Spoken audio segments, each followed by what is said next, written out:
लायक बने होते, है कि नहीं? तो इसलिए रोहिणी व्रत कर लो। माधव जी, ये रोहिणी व्रत के ऊपर आप 2-4 मिनट का वीडियो बना करके भेज देना ग्रुप में, अगर पॉसिबल, अगर टाइम निकले तो।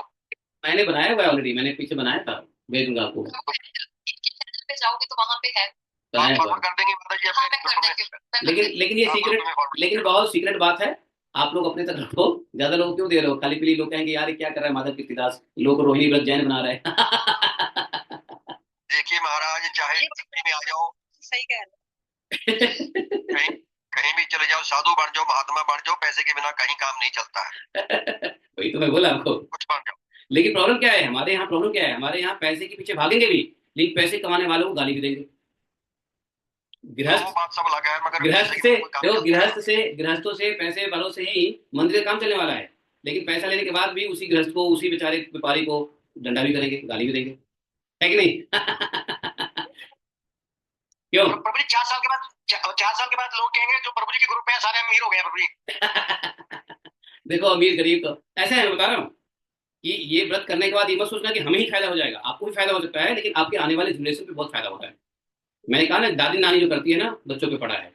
अब जो महिलाएं ऐस कर रही हैं और वो सोचते हैं कि हमें उपवास करने की जरूरत क्या है, उनके आने वाले खानदान गरीब होने वाले हैं, क्योंकि उन्होंने नहीं किया। इसलिए जो व्रत किया जाता है ना, इसके प्रभाव आगे आने वाली जनरेशन पे पड़ता है।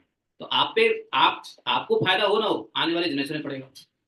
अब देखो, हमारी माता जी ने एक व्रत किया, जब मैं उसके घर में था, अपनी माँ के घर में था, तो एक व्रत किया उन्होंने, 3 दिन निर्जला किया, हरिवासल किया। उसका फायदा देखो हम पे हुआ ना। हमको भगवान की भक्ति कहाँ से मिली? उसी के व्रत का प्रभाव मिली, और कुछ नहीं, अपना तो कोई कर्म नहीं है। जब हम माता जी के घर में ऐसा माता जी आपकी माता का भी प्रभाव पड़ता होगा, आप इतने शाग बुद्धि वाले हैं, देखो। हाँ वो आप कंप्यूटर की तरह बुद्धि है आपकी। अभी इस बार जो आई थी ना, तो हमें बता रही थी वो, कि जब तुम पेट में थे ना, तो हमने एक हरिवासल किया था। हरिवासल कहते हैं एक स्पेशल एकादशी होता है, जिसमें क्या होता है कि द्वादशी के दिन ब्रेक नहीं करते हैं, त्रयोदशी में ब्रेक करते हैं। तो 10वीं में निर्जला, एकादशी में निर्जला, द्वादशी में निर्जला, और त्रयोदशी के दिन ब्रेक करते हैं। तो उसको हरिवासल 3 दिन बोलते हैं। हरिवास 3 दिन उन्होंने निर्जला किया था जब मैं घर में था। बताओ आज की कौन महिलाएं हैं जो घर में रहकर 3 दिन निर्जला कर ले? आज तो डॉक्टर कहते हैं खूब खाओ पियो जी, तुम एक नहीं हो दो हो। हैं? 3 दिन का नहीं चला। हाँ 3 दिन निर्जला। अरे हमारे वो प्रभु जी 3 दिन निर्जला किए हैं, हमारे रसिक मौली प्रभु 3 3 दिन निर्जला करते हैं, है ना? तो ऐसा नहीं है, अभी हमारे रसिक मौली प्रभु 3 दिन कभी कभी निर्जला कर लेते हैं। जैसे देखो, वो जन्माष्टमी को निर्जला करते हैं, अगले दिन रूपा जी का रहता है तो निर्जला कर लेते हैं, और उसके अगले दिन क्या होता है मालूम है?